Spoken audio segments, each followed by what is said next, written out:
in this My Music Problems, I'm just going back to all the songs I've written and need to finish because I need to add vocals. Part of the reason there's no vocals is because I'm not very good at singing.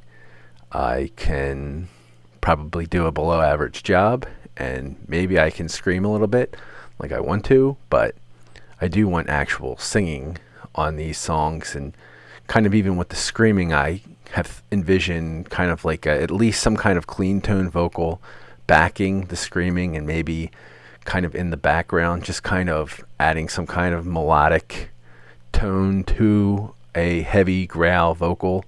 It's just kind of a sound I want to go for, and bringing it up and down, depending, and maybe even taking the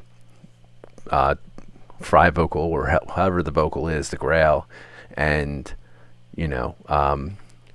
having a full clean vocal in there sometimes as well, and kind of doing a back and forth, even if that's possible. However, that can be achieved. Obviously, in recording, anything can be achieved, but kind of keeping in mind that possibly this would have to be done live, and what would be the best way of doing that. I like the idea of, obviously, in a studio, you can be creative and do things that are tough to recreate live, or a singer can, like I was saying, double his vocal by screaming and singing at the same time. But when you go into a live setting, he can't do both at once unless there's clone magic out there somewhere. But the other thing that kind of comes up in all this is sometimes I write the songs and then I don't touch them for a long time, or I think about them, but I don't play them. So I don't 100% remember the way I played the solos. I know what key I'm in, so I could probably fake it and come up with something close, but I would like to be able to kind of base things off of what I've done. And then you can always improvise when you're in, live settings or redoing something. You can always kind of go back, but in a lot of shows, people will play the solos as are on the actual recording, and that's kind of something I want to do and be able to do, or at least be close. That way, if there is a part in the solo that someone likes, they get to hear it live. Sometimes there is something in just always improvising the solo, and that way, if something new comes, people have that experience. But for the most part, a lot of times solos are pretty much based off of, in a lot of ways, what's been done on the record. So it's just kind of getting in the habit and playing my stuff over and over again. Even in the little short clips that I did, I know I didn't play some things 100% right, whether it be not up to tempo, whether it be kind of, adding an extra bar or something in there. I even in listening to The Fallen Saint, I usually cut a little bit quicker on the first time around than I think I did in the playing that one riff from it. And obviously there's so many other riffs, and part of the reason I chose that one is that one's the most memorable to me, because that was actually the starting riff that kind of built everything. But then obviously it's almost a 10-minute song. There's a lot going on in there. And even in going back to that, I kind of have all the lyrics and even some of the ideas of that going, and even Divide Us.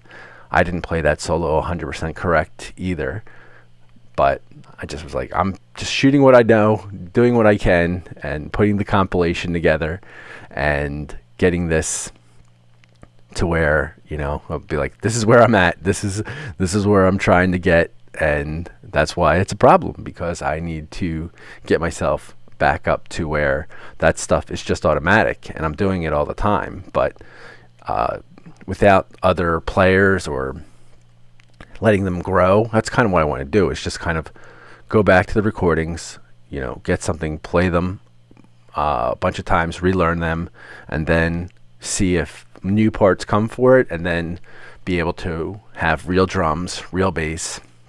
I mean, even I'll play bass on it. That's not the end of the world with the bass, but real drums and vocals, and just hearing these songs complete would just be a big goal that I want to fulfill. And I'm getting a lot of the, goals fulfilled right now. So hopefully I can take this to a new level and get that goal achieved soon, because I feel like they're decent. I don't know if there's anything earth shattering on there right now, but just when you're finished the song and, you complete even those demos, you feel an accomplishment. And I feel like they could be made better with some vocals, with ways of people connecting to the songs other than just the music. I do want the music itself to have feeling behind it, to where you don't even need vocals, but a lot of people do connect to songs through